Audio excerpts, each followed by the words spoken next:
Viajar en el tiempo es imposible.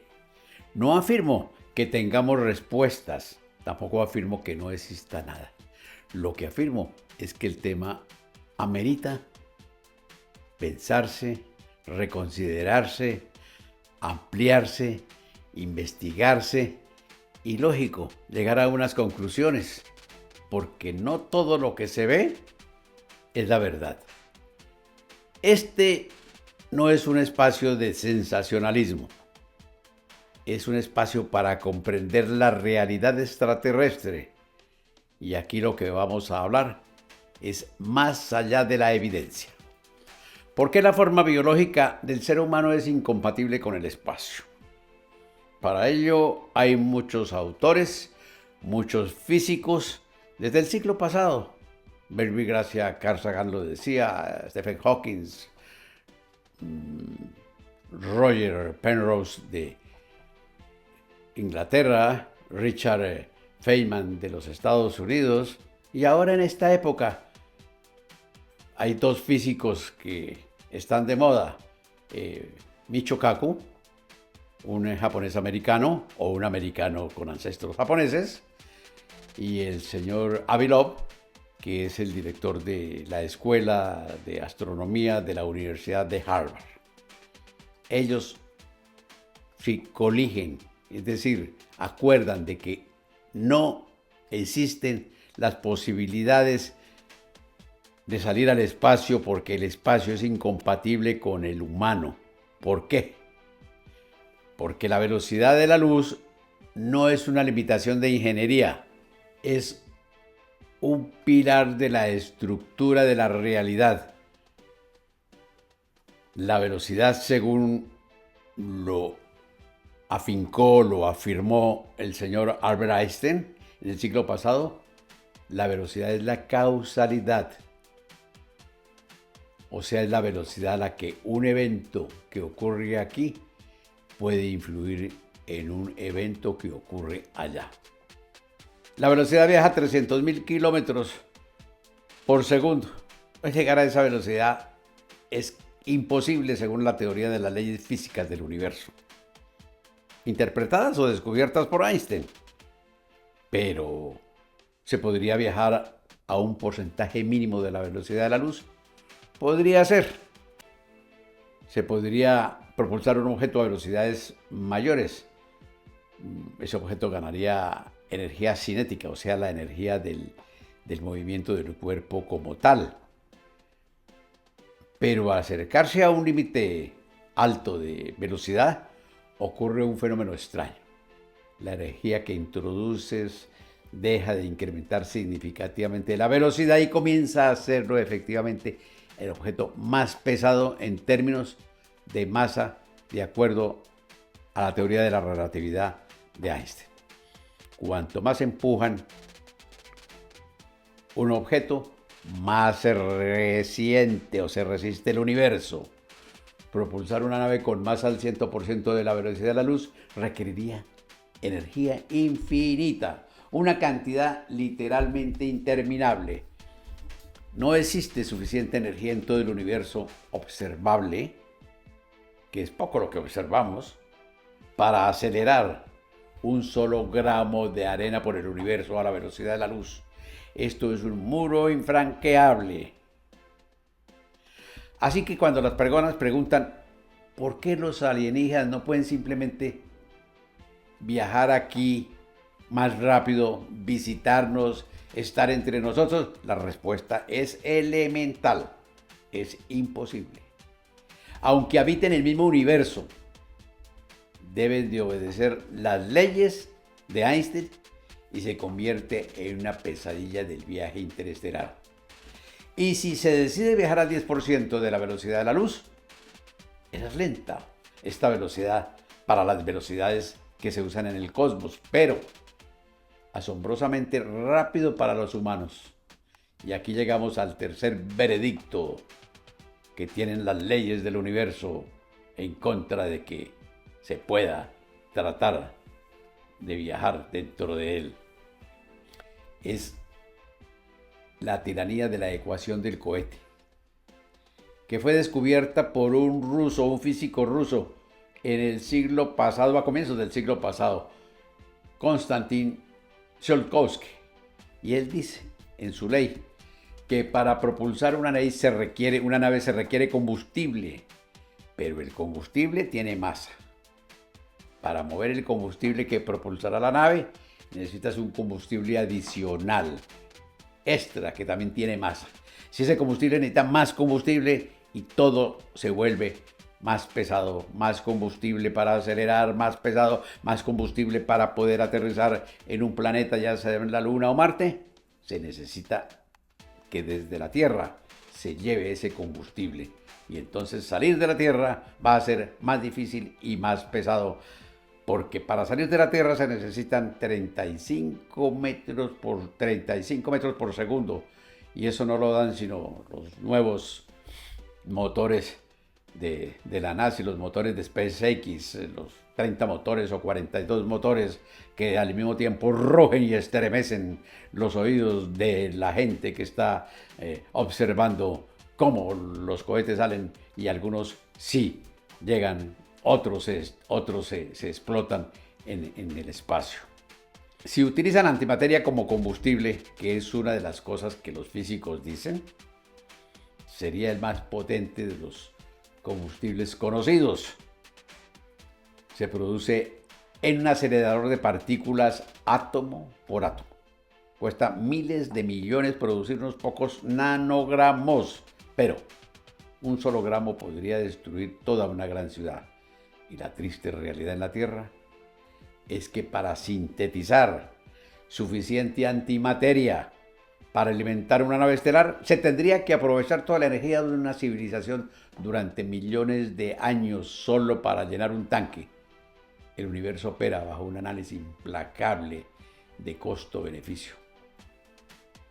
Lo anterior serían las razones por que los alienígenas no pueden o no quieren llegar a la Tierra, o no les interesa llegar a la Tierra, porque son civilizadas, avanzadas tecnológicamente, que según los presupuestos de las leyes físicas tendrían que utilizar toda la energía de una estrella para moverse indiscriminadamente y a velocidades importantes para vencer el tiempo, la distancia, con la velocidad de la luz o algo parecido, o una milésima parte de ella. Y no vienen porque no hay interés o porque su tecnología ha sido tan grande que se han autodestruido, o porque es tan alta su tecnología que la nuestra no es apenas un utensilio que estamos utilizando arcaicamente, como cuando los homínidos o los neandertales estaban naciendo en este planeta. Entonces, ¿qué va a pasar? Que los alienígenas no les va a interesar. Además, estamos en la punta de la galaxia, estamos en la punta de la Vía Láctea, en la punta noroccidental, y de ahí a la próxima estrella que nosotros vemos cerca serían 4,2 años luz, que eso equivaldría, si viajáramos a la velocidad que tenemos de nuestra nave más rápida, que viaja a 680.000 kilómetros por hora, que es uno de los robots que han lanzado la NASA al espacio, se llama Parker. Nos demoraríamos 76 años en llegar. Pero como decía Carl Sagan, no solamente viajar a ella, porque hay más estrellas cercanas, pero son estrellas cercanas a 20 años luz. Comparemos la de 4 años con 20 años luz. 2000 años se necesitarían para poder viajar a esta velocidad. Ahora bien, he hablado aquí de la velocidad de la luz y de por qué es imposible que las naves de los planetas que conforman esta galaxia, por lo menos, y con unas tecnologías bastante adelantadas, puedan salir de viaje por el espacio, ya para investigar, ya científicamente, o por puro recreo, como dicen aquí en la Tierra algunos de los emprendedores que van a hacer unas naves para que salgan a darles una vueltica por el espacio y miren la Tierra desde arriba, que sí es redonda, porque otros dicen que es plana. Ahora nos vamos a la gravedad cero está en las naves cuando se viaja por el cosmos. Eso de que en las películas se ve que la nave da una vuelta para simular la gravedad, eso no es cierto, eso es pura película, eso es Hollywood. Entonces hay que los astronautas juegan con los palillos y con la comida y se ponen de cabeza y que tienen que trabajar 2 horas físicamente en un caminador. Pues eso es necesario, pero la gravedad conduce a que los huesos, la parte estructural del cuerpo del humano, se desmineralice, su corazón se atrofia por falta de uso y sus ojos se hinchan, se vuelven globos y se pierde la visión. Por eso a los astronautas después de un vuelo no los muestran, porque tienen las caras hinchadas y están enfermos o en las clínicas. Eso les pasó a los del Apolo 11, a Aldrin, a Collins y a Armstrong. Y los de ahora, los modernos del Artemis 2, tampoco los han mostrado después de su viaje, que fue muy corto. Imagínense cuando un viaje a Marte dura 7 o 9 meses, si es que no se canibalizan entre ellos porque no les gustó la mirada, no les gustó el aroma que se echaron, el perfume que usaron, o porque uno tiene hambre y prefiere la comida del otro, pero gravísimo. Y es que la distancia y la negrura del espacio atacan la mente, la distorsionan y vuelven paranoicos a los astronautas o cosmonautas o como los queramos llamar. Eso es muy peligroso, la parte de la gravedad. El corazón se achica y todo va al cerebro, mientras que las partes inferiores dejan de funcionar. Y cuando llegan a la Tierra, en estos viajecitos cortos, a la estación espacial a 100 kilómetros o a la Luna a 380.000 kilómetros, porque hasta Marte no han ido. Y entonces esa cosa es otro cuento. Si se va a hacer un viaje a los planetas por el universo, sería un viaje de cientos de años, encerrados en un cilindro metálico, más no en las escafandras o en los féretros científicamente establecidos para poner a la gente en hibernación durante 100 o 200 años. Eso no es cierto para nuestra civilización terrestre. Todavía no se han inventado ello, dormir un cuerpo durante muchos años, mantenerlo vivo con todas sus funciones, que no le salga una sola arruga ni una sola cana, no se puede hacer. Eso no lo hacen sino las películas de Hollywood. Y entonces, como están inundados y la gente cree todo lo que presentan, están convencidos de que eso es facilísimo, pero no es fácil, es difícil, es imposible atentar contra el tiempo en el espacio negro del universo. Ahora, lo que he dicho lo quiero resumir en 4 puntos. Son los veredictos de las leyes físicas del universo. La distancia de la que ya hemos hablado, que la mente del humano no alcanza a procesarla porque nos hicieron para las medidas terrestres, tal vez hasta el viaje entre Nueva York y Pekín, tal vez de aquí a la Luna, posiblemente pensamos cómo es la distancia a Marte y de ahí no creo que ningún humano tenga la capacidad mental de poder discernir, dilucidar apropiadamente qué son esas distancias inconmensurables que atacan al ser humano y a las naves, porque también cuando una nave viaja también se va deteriorando, no solamente el cuerpo humano, las naves también, y cómo salen a arreglarlas cuando no hay talleres a la vuelta de la esquina o cuando a la persona le pasa algo y no la pueden subsanar, arreglar dentro de la nave y tienen que llamar al centro de control a la Tierra y se demora esa llamada 20 minutos y allá mientras piensan serán otros 20 y mientras devuelven la llamada 20 minutos más, el paciente, el astronauta, se ha muerto.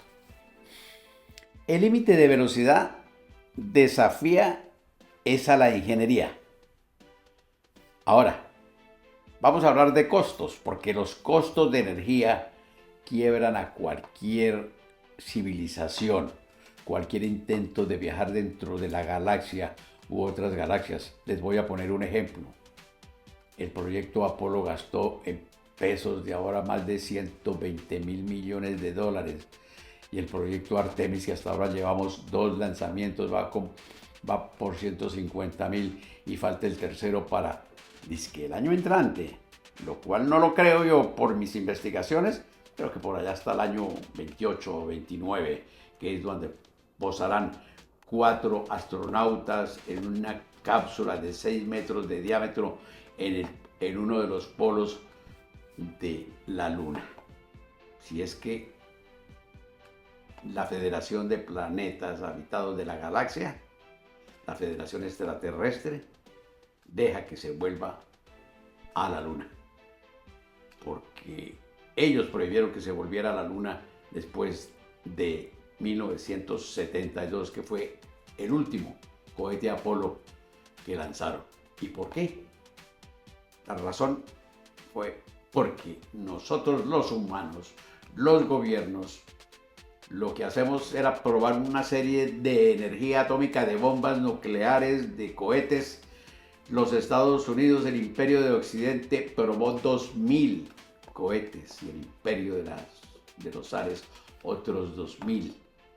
Eso no mató a la gente acá, pero mató a la Tierra, donde hicieron esas pruebas. ¿Y qué pasó? Que los efectos electromecánicos, magnéticos,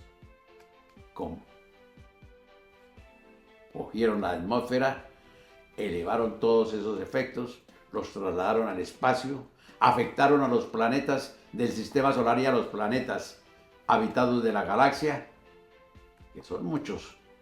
Y la Federación y el Consejo Supremo de la Galaxia dijo, no vuelvan por acá hasta que dejen de producir armas. Por eso era que se estaba enredando el lanzamiento del Artemis 2, porque no cumplieron con los acuerdos, que próximamente en otro envío y en otra presentación mía se los voy a leer. Porque aquí, en el año 2025, vino una comisión de extraterrestres del Consejo de Observación de la Tierra. Llegaron a Nueva York, a la Organización de Naciones Unidas. Allá estuvieron los miembros del G7 o del G5, encabezados por el presidente de Francia, Emmanuel Macron, y tuvieron unos análisis y discusiones bastante fuertes para lograr los acuerdos de que no se volviera a la Luna hasta que cesaran exactamente la producción de ese tipo de armas nucleares y las pruebas de las 10.000 armas nucleares que existen actualmente en la Tierra. Porque una sola que salga acaba con este planeta. Y sigue haciendo mella en el espacio y llega a los planetas que están habitados. Y eso no lo quieren hacer.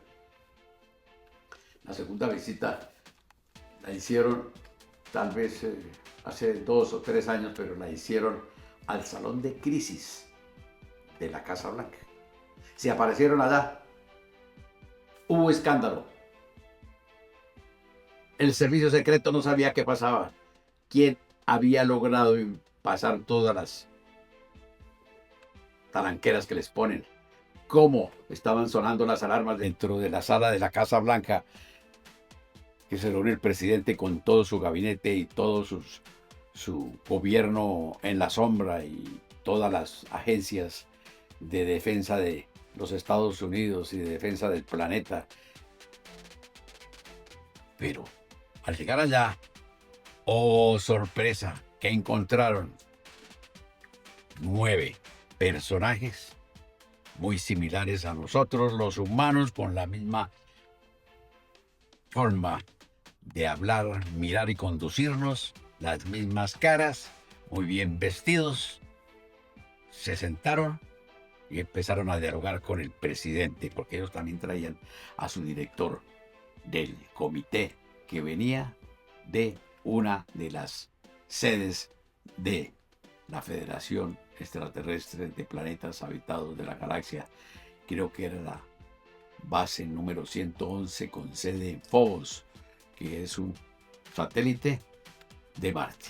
Porque ellos se explayaron por todo el universo para detener en otros mundos también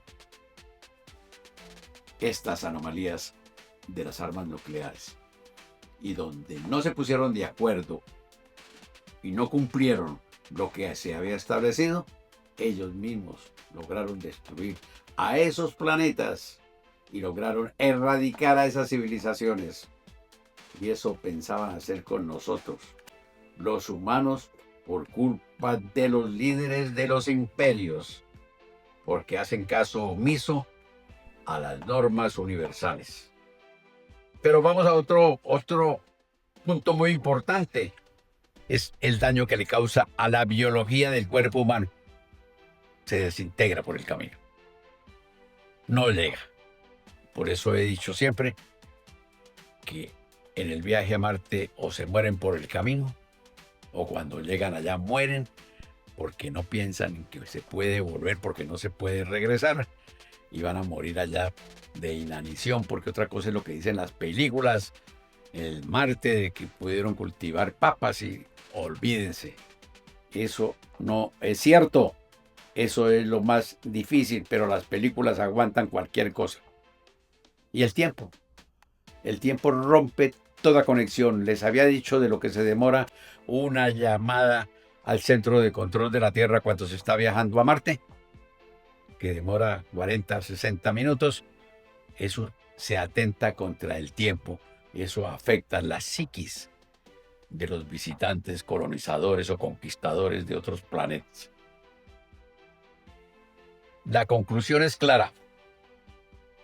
Ni nosotros vamos a poder salir de esta Tierra por ahora, porque estamos en el punto 0.7% del desarrollo frente a los planetas habitados de la galaxia. Esta fórmula la predijo otro ruso, en que catalogó que nosotros estamos apenas empezando a utilizar los recursos para nuestra tecnología. Entonces utilizamos los recursos que se acaban, utilizamos el agua, utilizamos los bienes materiales que produce la Tierra, ya estamos utilizando la parte eólica, está bien, ya estamos utilizando la parte fotovoltaica, que es utilizar el sol para los movimientos, para producir energía, pero eso todavía no alcanza ni para lanzar un cohetico hacia el espacio. Ustedes ven que los satélites llevan fotos, unos alerones fotovoltaicos, sí, pero es para recibir ciertos resplandores del sol, para mover por el espacio, que no tiene atmósfera y que entonces no tiene que lo detenga, y esas satélites pueden viajar a 30.000 o 32.000 kilómetros. Ahora bien, los alienígenas tampoco vendrán a la Tierra, y no los esperen, y no han venido.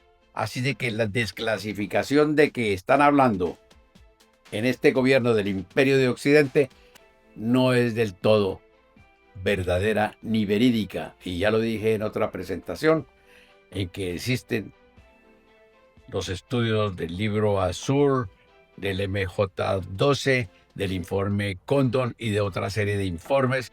Y del 2004 o 5 años hace, 13 militares, para darse notoriedad, dijeron que ellos habían visto naves y que habían visto entidades biológicas extraterrestres con las cuales estaban haciendo ejercicios con los humanos, pero que todo eso era de vidas. Entonces no son verdaderos testigos, como dicen los americanos, whistleblowers. Entonces esto nos lleva a preguntarnos, entonces, ¿qué pasa con los ovnis? Entonces yo me pregunto, ¿y cuáles ovnis? ¿Los objetos voladores no identificados? Es que lo que se ve en el cielo, pues hay dos clases de ovnis. Unos objetos que fabricaron desde 1941 los nazis, unos que fabricaron el ejército y otros los fabricaron eh, los civiles de dos congregaciones esotéricas, que era Tul y Bril, y que ella participó una medium extraterrestre, la señora María Orsic, bella María de ojos azules, cabello lacio largo. Y el día que sirvió de medio, los extraterrestres de las Pléyades le dijeron cómo hacer la ingeniería de detalle para desarrollar rápidamente unas naves que son las que andaban por ahí circulando. Y los oficiales nazis fabricaron también sus naves parecidas a lo que se ve, redondas, con unos huecos, unas claraboyas de los lados, y se fueron cuando estaba terminando la guerra a la Antártida. Allá montaron una base que llamaron la base de Suabia. Esa base de Suabia era la número 211, si lo recuerdo bien. Era de 500.000 kilómetros cuadrados en un continente de 9 millones de kilómetros. Allá montaron la fabricación de estas naves y de ahí fueron a la Luna. Y ya yo lo había dicho, no tanto los alemanes como los rusos y como los americanos montaron 3 bases en la Luna. Los rusos montaron la base Zvezda, los alemanes la base Walhalla y los americanos montaron la base Horizon. Pero allá no se pusieron de acuerdo porque eran bases militares para defenderse unos de otros, y acaba de pasar la Segunda Guerra Mundial y bla, bla, bla, bla. Entonces montaron los americanos un proyecto que llamó Proyecto Lira, y tenía su misión, que era destruir a los nazis y destruir la otra. Pero los americanos, pasó eso, se acabaron, mataron, se murieron todos, y en 1976, si lo recuerdo bien también, la NASA envió un cohete que se llamó Lacrosse.